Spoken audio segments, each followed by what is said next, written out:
말씀은 신약성경 요한복음 6장 22절에서 36절까지의 말씀입니다.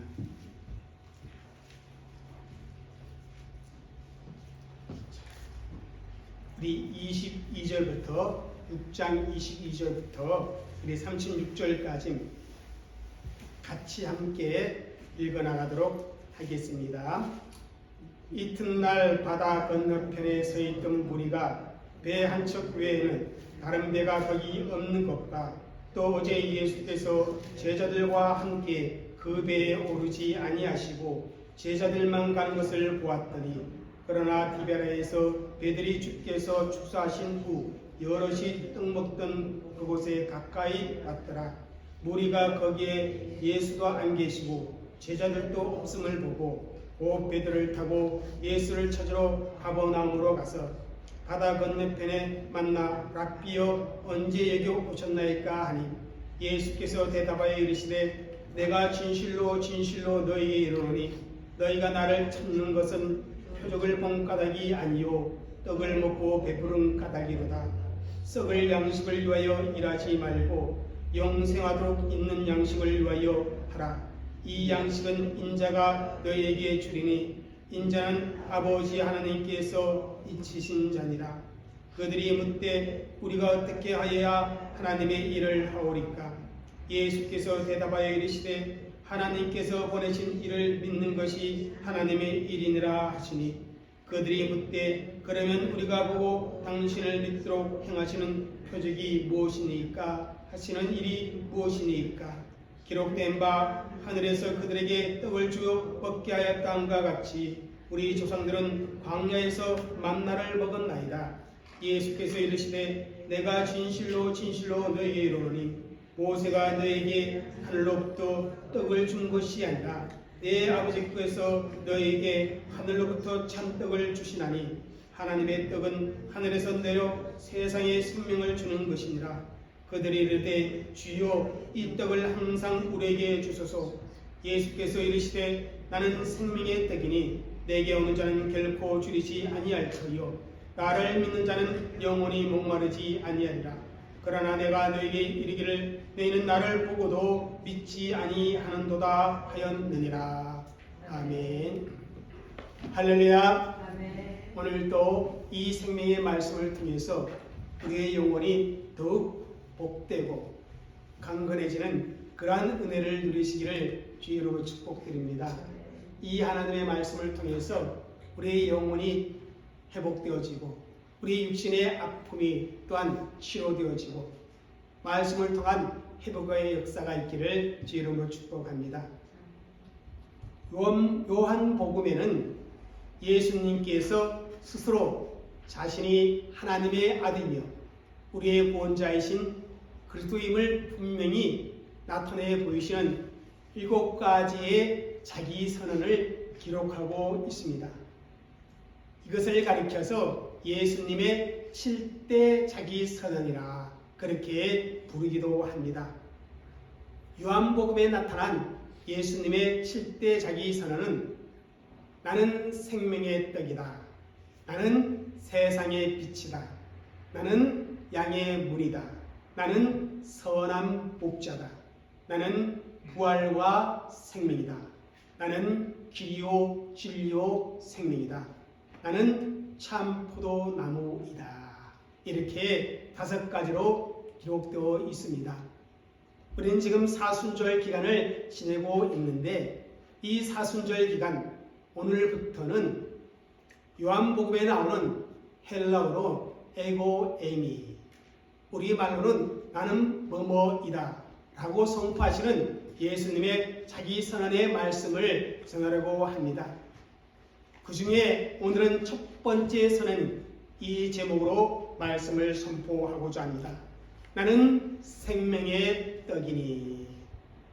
여러분 오늘 읽은 이 본문은 벳세다 광야에서 500여의 기적을 경험했던 무리들이 그 다음날 예수님을 찾다가 만나서 나누었던 대화 중의 일부입니다. 오병이어의 기적을 경험한 무리들이 그 다음 날 예수님을 찾기 위해 이곳저곳 찾아다닙니다. 그래도 찾지 못하고 예수님을 찾기 위해 배를 타고 건너편 마을 가버나움으로 건너갑니다. 그리고 그곳에서 예수님을 만나게 됩니다. 그들은 반가운 마음에 랍비여 어느 때 여기 오셨나이까 그렇게 인사를 합니다. 여러분, 이 정도면 예수님의 인기가 어느 정도였는지 우리가 충분히 짐작해 볼 수 있습니다. 많은 무리들이 자신을 만나기 위해 먼 거리를 마다하지 않고 찾아오는 것을 보면서 여러분, 예수님의 마음이 어떠했겠습니까? 보통 일반적인 사람 같으면 참 기분이 좋았을 것입니다. 그러나 우리 예수님은 그렇지가 않았습니다. 일반적으로 사람들은 군중들의 인기에 대부분 쏘가 넘어갑니다. 하지만 우리 예수님은 그런 분이 아니었습니다. 예수님은 군중들의 그 마음의 중심을 잘 알고 계셨습니다. 그래서 26절에 이렇게 말씀하십니다. 한번 읽겠습니다. 예수님께서 대답하여 이르시되 내가 진실로 진실로 너에게 이르노니 너희가 나를 찾는 것은 표적을 본 까닭이 아니요 떡을 먹고 배부른 까닭이로다. 우리 예수님께서는 그들이 자신을 찾아온 진정한 이유가 무엇인지 알고 계셨다는 겁니다. 그 이유는 표적을 본 까닭이 아니라 떡을 먹고 배부른 까닭이라 그렇게 말씀을 합니다. 여러분, 이 표적이라는 단어는 초자연적인 이적을 통해서 예수님께서 하나님의 아들이라는 사실을 드러낼 때 쓰는 단어가 바로 표적이라는 단어입니다. 그러므로 예수님께서 오병이어의 이적을 베푸신 이유는 단순히 군중들의 배고픔을 해결하기 위해서만은 아니었다는 것입니다. 예수님께서 자신이 하나님의 아들이심을 믿도록 하기 위해 그 오병이어의 이적을 베푸셨습니다. 그렇다면 무리들이 이 오병이어의 이적을 보고 예수님을 하나님의 아들로 믿게 되어 그래서 예수님을 찾아왔습니까? 그것은 아니라는 것입니다. 그것 때문에 찾아온 것이 아니라는 것입니다. 그들이 찾아온 이유는 떡을 먹고 배가 부른 까닭이라. 그것입니다.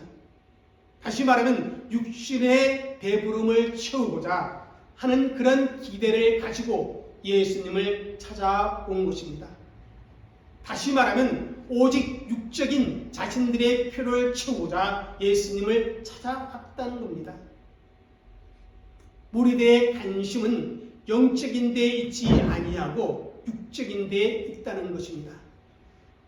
우리 예수님께서는 그 무리들을 향해 바로 이런 사실을 지적하고 있는 것입니다. 그럼에도 여러분, 오병이어의 이적을 통해서 예수님은 사람들의 육신적인 배고픔을 외면하지 않는 분이라는 그 사실을 우리가 알 수 있습니다. 예수님은 배고픈 사람에게 먼저 밥을 먹여주시고 아픈 사람의 눈물을 닦아주시며 목마른 사람에게 물을 마시게 하며 병든 사람을 고쳐주시는 정말 긍휼이 한이 없으신 그러한 분이십니다. 그러나 예수님은 그러한 육신적인 필요를 채워주셨지만 그것이 예수님의 최종적인 목표가 아니었다는 것입니다. 우리 예수님의 사역의 목표는 사람들에게 자신이 하나님의 아들이라는 사실을 믿고 영생을 얻도록 하는 것이었습니다. 그런데 500여의 그 놀라운 이적을 경험한 사람들은 그런 것에는 전혀 관심이 없었습니다. 오직 육신적인 필요를 채워줄 그 이적을 기대하며 예수님을 찾아왔다는 것입니다. 여러분, 이 무리와 우리를 비교하면 어떻습니까? 오늘 많은 성도들이 교회를 다니고 하나님께 기도하는 것 중에 대부분 자신의 육신적인 필요를 채우기 위해 예수님을 믿는다고 합니다.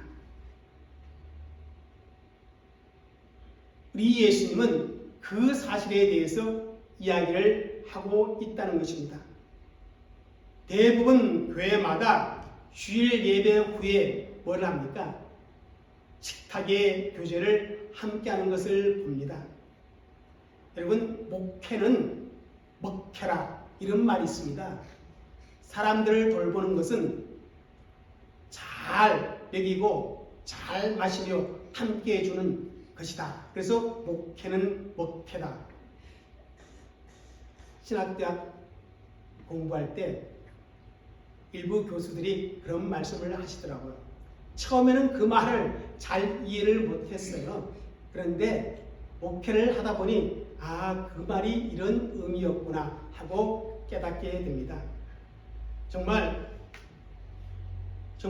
목회가 목회라고 말할 정도로 교회에서 함께 식탁의 교제를 나누는 것은 중요합니다. 그러나 그렇다고 해서 주일마다 밥 먹는 것을 위해 교회가 존재하는 것은 아니다라는 것입니다. 하나님께 예배드리고 영의 양식을 잘 먹이고 교회를 통해서 구원받는 자가 더해지고 성도들을 예수의 제자로 양육하는 것이 교회의 가장 중요한 존재 이유입니다. 그러니까 예배를 잘 드리고 덤으로 식탁의 교제, 밥을 먹는 것이 되어야지 밥 먹기 위해 교회에 나오는 것이 된다면 안 된다는 것입니다. 오늘 본문에 예수님을 찾아온 무리들은 바로 밥을 먹기 위해 교회에 나온 그런 사람들과 같다는 것입니다. 조금 전에도 말씀을 드렸지만 오늘 많은 교인들이 정말 육신적인 필요를 채우기 위해 주님을 찾습니다. 사업의 성공, 육신의 질병의 치료와 건강, 혹은 자녀의 출세, 물질적인 복과 번영,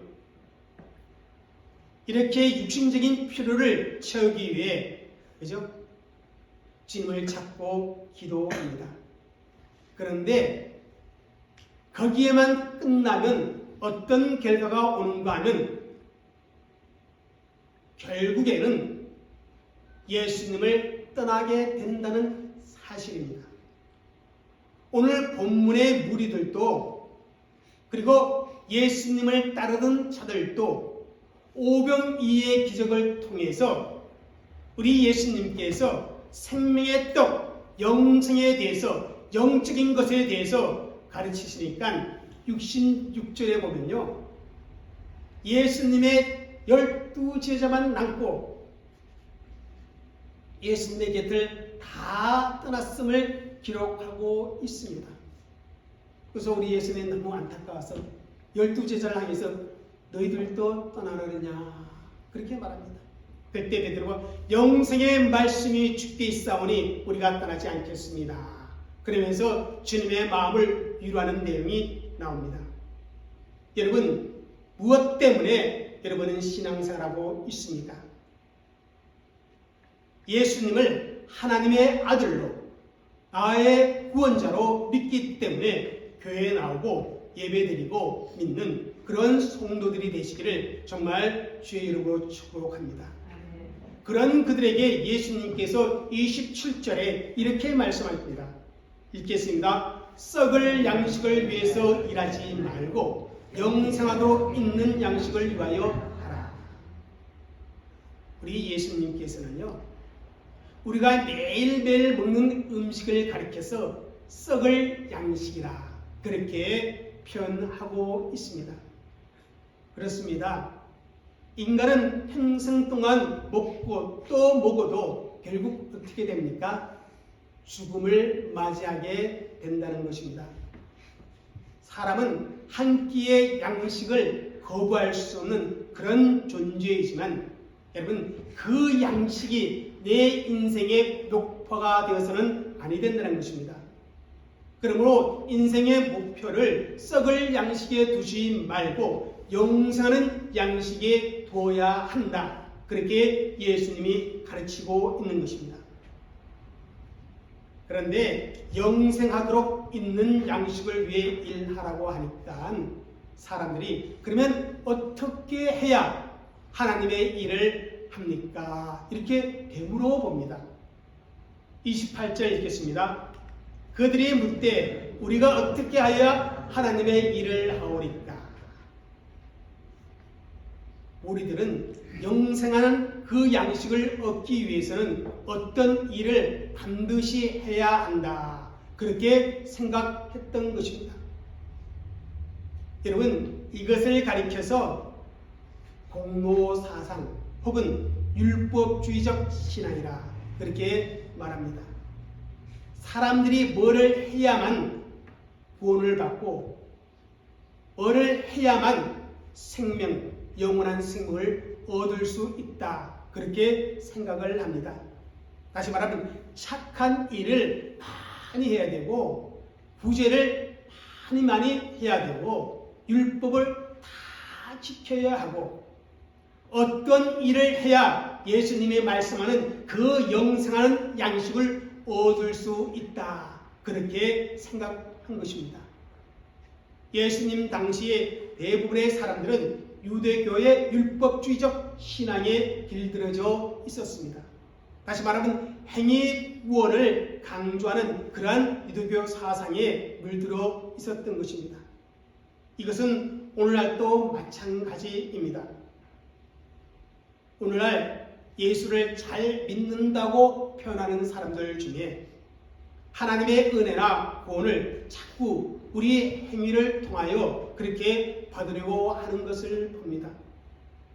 그런데 우리 예수님께서는 29절에 그런 그들에게 이렇게 말씀합니다. 한번 읽겠습니다. 예수께서 대답하여 이르시되 하나님께서 보내신 이를 믿는 것이 하나님의 일이라 하시니.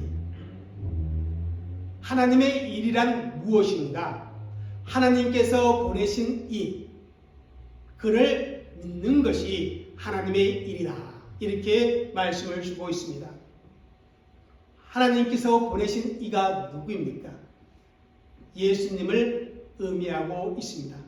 다시 말하면 예수님을 하나님의 아들로 믿는 것이 하나님의 일이라. 그렇게 말씀을 주고 있는 것입니다. 예수님을 잘 믿는 것, 그것이 하나님의 일을 잘 하는 것이다. 그렇게 말할 수가 있다는 것입니다. 교인들 중에는 봉사는 열심히 하는데 예수님을 믿지 못하는 분들도 있습니다. 교회는 꼬박꼬박 나오는데 예수님을 믿지 않는 분들도 있습니다. 심지어 세례를 받았다고 하는데 예수님의 십자가의 죽음이 나의 죄를 대신해서 받은 형벌이라는 그 사실을 믿지 못하는 사람들도 있습니다. 여러분, 봉사 열심히 한다고 해서 믿음 좋은 것이 아니다는 그런 의미입니다. 그렇습니다. 율법을 지켰다고 해서 선행을 많이 행했다고 해서 교회를 열심히 출석했다고 해서 그것으로 영생을 얻고 천국 가는 것이 결코 아닙니다. 그럼 어떻게 해야 됩니까? 예수님과 그분의 구속사역을 믿는 믿음을 가져야 한다는 것입니다. 나의 상황과는 관계없이 내게 벌어지는 어떤 일과는 관계없이 내가 믿는 예수님은 하나님의 아들이고 그분의 사역은 나의 구원 완성을 위해 이루신 사역이라는 그 사실을 변함없이 믿는 것. 그것을 가지고 우리는 천국을 들어가는 것입니다. 아멘. 예수님을 믿는 것이 하나님의 일이라 그렇게 말씀하시니까 사람은 또 질문합니다. 그러면 당신이 하나님의 아들이라는 것을 우리가 믿을 수 있도록 뭐를 보여달라? 표적을 보여달라. 그렇게 말을 합니다. 모세가 광야에서 이스라엘 백성들에게 만나를 내려서 먹게 하는 것 같은 그러한 표적을 우리에게 보여주면 우리가 믿겠다는 것입니다. 조상들이 40년 광야 생활 동안 매일매일 만나를 먹게 한 모세처럼 당신이 평생 우리가 살아갈 동안 식생활 문제를 확실히 해결해 줄 수 있다면 당신을 메시아로 믿겠습니다. 그렇게 이야기하고 있습니다. 여러분, 이 사람들은 이미 오병이어의 이적을 경험했던 자들이었습니다. 그들은 그 이적을 경험한 후에 너무너무 흥분한 나머지 어떻게 합니까? 예수님을 억지로 붙들어 자기들의 왕으로 삼으려 했습니다. 그래서 우리 예수님은 그 자리를 피해 혼자 산으로 가서 기도하였던 것입니다. 그러니까 그 다음날 그 무리들이 사라진 예수님을 수소문하여 찾아온 것입니다. 그럼에도 자기들을 믿게 하려면 더 큰 이적이 필요하다. 그렇게 말하면서 요구하고 있는 것입니다. 여러분, 그렇다면 그들에게 우리 예수님께서 더 큰 이적을 보여주고 나면 그들이 과연 예수님을 메시아로 믿을까요? 아닙니다. 오히려 그보다 더 큰 이적을 끊임없이 요구하게 되는 것입니다. 믿음보다는 자신들의 육적인 욕구를 채우기 위해 예수님을 이용하는 그러한 사람들이 되어진다는 것입니다. 여러분, 작은 이적에 표적을 발견하지 못하는 사람은 큰 이적에도 표적을 보지 못하게 되는 것입니다. 이미 오병이어의 이적 속에 예수님께서 하나님의 아들이라는 사인이 있었습니다. 그러나 그들이 본 것은 그 사인이 아니라 뭘 봤어요? 보리떡, 그리고 뭘 봤어요? 물고기를 본 것입니다. 마찬가지 하나님께서는요, 우리의 삶 속에 이미 하나님이 심어놓은 사인이 있습니다. 믿음이 있는 사람들은 그것을 분별하여 볼 줄 압니다. 그러나 믿음이 없는 사람은요, 아무리 코앞에 표적을 보여줘도 그것을 볼 수 없습니다. 그러므로 표적은 믿음이 있어야 보이는 겁니다. 오병이어의 그 표적을 보고도 예수님을 믿지 못하는 사람들, 그 사람들에게 더 큰 이적을 보여준다 할지라도 그들이 과연 예수님을 믿겠느냐? 그것은 핑계일 뿐이라는 것입니다. 그래서 우리 예수님 그들의 잘못을 규정해 주시려고 분명히 말씀합니다. 여러분 32절 읽겠습니다. 시작. 모세가 너에게 하늘로부터 떡을 준 것이 아니라 내 아버지께서 너에게 하늘로부터 참떡을 주시나니.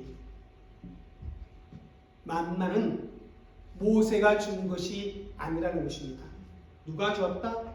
내 아버지께서 주신 것이라. 그렇게 말씀합니다. 그렇습니다. 여러분, 모세는요, 하늘에서 만나가 내린 데 있어서 그 어떤 역할도 감당한 적이 없습니다. 모세는요, 하나님께 만나를 내려달라고 강구한 적도 없습니다. 하나님께서 친히 이스라엘 백성들을 광야에서 먹여 살리려고 친히 40년 동안 끊임없이 새벽 이슬과 함께 만나를 내려주셨던 것입니다. 예수님은 모세가 만나를 준 것처럼 그렇게 생각하는 유대인들에게 만나를 주신 분은 하나님이시라고 분명히 밝히고 있는 것입니다.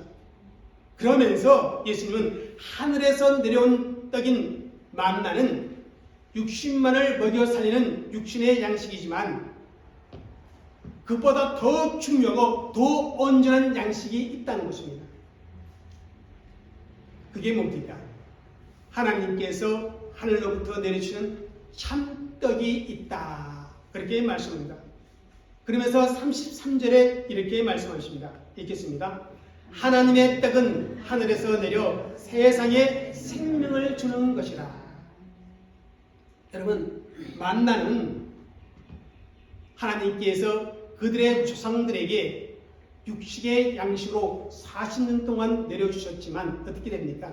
나중에 예수님이 말씀하지만 40년 동안 그 만나를 먹었지만 그 만나를 먹었던 사람은 다 결국 죽고 그 육신은 흙으로 돌아갔습니다.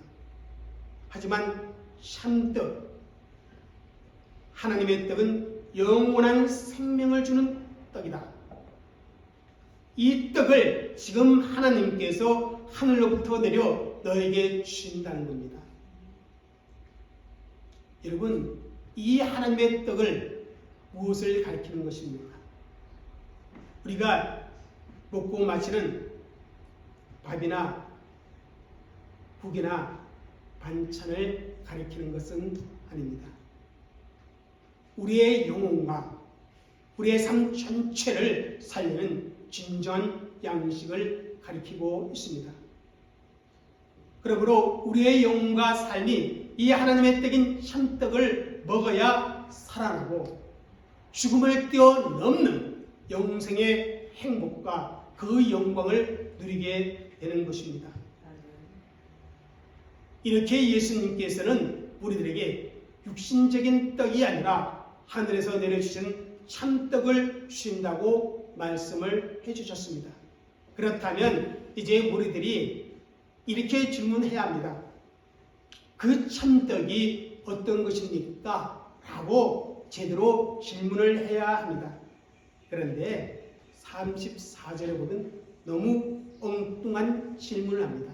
한번 읽겠습니다. 그들이 이르되 주여 이 떡을 항상 우리에게 주소서. 육신적인 떡으로 생각했던 것입니다. 조상들이 먹었던 만나처럼 하나님이 주시는 이 참떡도 입으로 먹고 씹어서 소화되는 음식으로 생각했던 것입니다. 그래서 그 더 좋은 떡은 그것이 있다면 항상 우리에게 주어서 먹게 해달라, 그렇게 요청하고 있는 것입니다. 여러분, 이 요청 어디서 들어오지 않았습니까? 수가성의 그 우물가에 물 길러 온 여인, 그죠? 예수님이 그 여인에게 이렇게 말씀하시죠. 이 물을 마시는 자마다 다시 목마르거니와 내가 주는 물을 마시는 자는 영원히 목마르지 아니하리니 내가 주는 물 그 속에 영사도로 쏟아는 샘물이 되리라. 그때 여인이 뭐랍니까? 주여 그런 물을 내게 주사 목마르지도 않고 또 여기 물 길러 오지도 않게 하옵소서. 그렇게 요청하는 것과 같은 것입니다.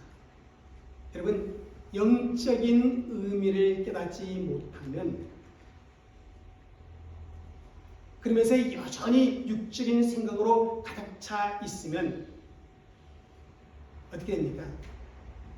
하나님께 엉뚱한 요청을 하는 자들이 되어진다는 것입니다. 엉뚱한 요청. 다시 말하면 육신적인 것만을 위해 요구하는 그런 육신적인 인생이 된다는 것입니다. 그때 우리 예수님이 이렇게 말씀합니다. 35절 읽겠습니다. 시작. 예수께서 이르시되 나는 생명의 떡이니 내게 오는 자는 결코 줄이지 아니할 터이요 나를 믿는 자는 영원히 목마르지 아니하리라. 하늘에서 내려온 참떡 곧 생명의 떡은 무엇을 가리킵니까? 그것은 바로 예수님 자신을 가리키고 있는 말이었습니다. 예수님이 하늘에서 내려온 참떡, 즉 생명의 떡이라는 것입니다. 여러분, 이 말씀은 예수님께서 생명 그 자체라는 의미입니다. 그리고 자신의 생명을 사람들에게 나누어 주어 그들로 하여금 생명을 얻기 위해 예수님이 이 세상에 오셨다는 그런 것을 말씀하여 주고 있는 것입니다. 그 생명의 떡을 먹어야만, 즉 예수님을 믿어야만 우리는 어떻게 합니까? 영생을 얻습니다. 따라서 여러분, 생명의 떡을 먹는다는 이 말씀은 이런 의미가 있습니다. 읽겠습니다. 예수님을 믿는다는 의미. 여러분, 그렇습니다. 사람은 누구나 할 것 없이 예수님을 믿어야만 영원히 줄이지도 않고 목마르지도 않게 됩니다. 예수님이 처음부터 말씀하신 참떡은 바로 예수님 자신이었던 것입니다. 여러분, 왜 예수님께서 오병이어의 이적을 일으키셨습니까? 바로 이런 이유 때문입니다. 읽겠습니다. 예수님이 생명의 떡이라는 사실을 믿도록 하기 위해서. 그러나 무리들은 육신적인 배고픔을 해결할 만 그런 떡만 생각했습니다. 그들의 관심은 처음부터 끝까지 오직 썩을 양식에만 있었던 것입니다. 예수님과의 대화에 초점이 맞춰지지 않으니까 자꾸 그 대화가 어긋나는 것을 보게 됩니다. 여러분, 우리의 신앙생활은 어떠합니까? 만일 우리의 관심과 예수님의 관심과 다르다면 자꾸 엉뚱한 요청을 하게 되어집니다. 저와 여러분은 모두 예수님을 믿는 사람들입니다. 그런데 여러분, 예수님을 믿는다는 것이 어떤 의미입니까? 여러분, 내가 예수님을 믿는다고 하는데 그 믿는다는 의미가 어떤 것입니까? 예수님께서 나의 병을 고쳐줄 수 있다는 것을 믿는다는 그런 의미입니까? 나의 어려운 문제를 해결해 줄 수 있는 능력을 가지고 있다는 그 사실을 믿는다는 말입니까? 내가 드린 기도를 들으시고 응답해 주신다는 그 사실을 믿는다는 의미입니까? 여러분, 무엇을 믿는다는 것입니까? 무엇을? 여러분, 예수님을 믿는다는 그 본질적인 질문은요, 예수님의 능력이나 예수님이 가지고 있는 그 무엇을 믿는다는 의미가 아니라는 것입니다. 그거는 2차적 의미입니다. 본질적인 의미는 뭡니까? 예수님 그분 자체를 믿는 것입니다. 예수님께서 하나님의 아들이심을 믿는 것입니다. 예수님께서 말씀이 육신이 되신 분이시오, 하나님은 세상을 이처럼 사랑하사 보내주신 독생자이심을 믿는 것입니다. 예수님을 믿어야, 다시 말씀드려서 생명의 떡이신 예수님을 먹어야 우리는 멸망하지 아니하고 영생을 얻는 것입니다. 여러분, 병 고침을 믿는 것이 아닙니다. 예수님을 믿는 것입니다. 해결할 수 있는 어떤 능력을 믿는 것이 아니라 전능하신 그 예수님 그분 자체를 우리는 믿는 것입니다. 굉장히 중요한 거예요. 여러분, 예수님을 믿으면요, 병 고침 정도가 아니라 영생을 얻게 되어지는 것입니다. 이것이 기독교가 말하는 믿음의 본질입니다. 예수님 그분 자체를 믿어야 우리는 실족하지 않습니다. 그러나 그분이 가지고 있는 능력, 그것을 믿으면요, 내가 그 요구하지 않을 때, 그 어떤 요구에 들어주지 않을 때 우리의 믿음은 실족하게 됩니다. 그런데 여러분, 참 많은 사람들이, 교회를 다니는 많은 사람들이 믿지 못합니다. 믿지 못해요. 예수님 그분 자체를. 저걸 36절을 읽겠습니다. 시작. 그러나 내가 너에게 이르기를 너희는 나를 보고도 믿지 아니하는도다 하였느니라. 예수님을 직접 보고도 믿지 않는다는 것입니다. 여기에 예수님을 본다는 이 말의 의미는요, 예수님이 행하신 모든 표적을 본다는 뜻입니다. 그들이 보여준다면 믿겠다고 하지만 실제로 보여주어도 믿지 못합니다. 왜냐하면 그들의 관심은요, 예수님을 믿는 것이 아니라 어디에 있다는 거예요?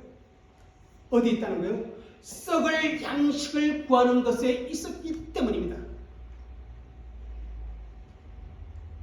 예수님 그분 자체에 관심을 갖는 것이 아니라 그분 자체에 믿음을 두는 것이 아니라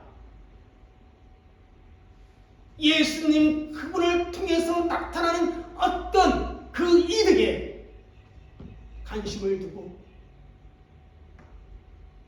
그것으로 내 육신적인 삶의 모든 것을 채우자 하는 그 욕심으로 예수님 그분 자체를 믿지 못하고 살아가는 오늘 현대인의 모습을 바로 이 무리들 속에서 우리는 발견할 수 있습니다. 여러분, 육체적인 필요를 채우기 위한 것이 제1 관심이 되면요, 아무리 보여주어도 믿지 못합니다. 자기들의 육적인 필요를 채우기 위해 끊임없이 더 큰 이적을 보여달라고 요구합니다. 오늘 많은 교인들이 교회를 다니면서 하나님의 은혜 받았다, 하나님의 은혜 받았다, 하나님의 복을 누렸다 하면서 결국은 예수님을 떠나는 이유가 뭡니까? 육신적인 필요가 채워질 때만 하나님의 복이고 육신적인 필요가 채워질 때만 하나님의 은혜였지 하나님 그분 자체를 믿지 못하고 있다는 반증입니다. 여러분, 우리는요, 예수님의 기적을 믿는 사람이 아니라 예수님 그분 자체를 믿는 사람이 되어져야 한다는 사실입니다. 나는 생명의 떡이라는 이 말씀, 예수님 그분 자체가 바로 생명이고 그분 자체가 자기의 생명을 우리에게 이 세상에 더 나눠주려고 오신 분이라는 의미입니다. 예수님이 하늘에서 나온 참떡이요 생명의 떡입니다. 생명의 떡을 먹어야만, 우리가 예수를 믿어야만 영생을 얻게 되어집니다. 사랑하는 성도 여러분, 왜 예수님께서 십자가의 고난을 당하셨습니까? 왜 예수님께서 저와 여러분을 위해서 살이 찢기고 피를 쏟아야만 했습니다? 참 떡인, 생명의 떡인 예수님께서 그 살을 우리에게 나누어주고 그 피를 우리에게 나누어줘서 우리로 하여금 영원한 생명을 누리도록 하기 위해서 아닙니까? 그렇다면 우리가 무엇을 믿어야 합니까? 그분의 기적, 그것을 믿어야 합니까? 아닙니다. 우리는 예수님 그분 자체, 나의 생명이 되시는 그분 자체를 믿는 믿음이 우리에게 있어야 한다는 사실입니다. 사랑하는 성도 여러분, 이 사순절 기간 동안 예수님 그분 자체를 믿는 믿음이 여러분에게 풍성하여 주시기를 주의 이름으로 축복합니다. 육신적인 욕구가 아니라 하나님의 뜻을 이루고자 하는 영적인 욕구로 가득 채워지는 저와 여러분이 되시기를 주의 이름으로 축복합니다. 기도하겠습니다.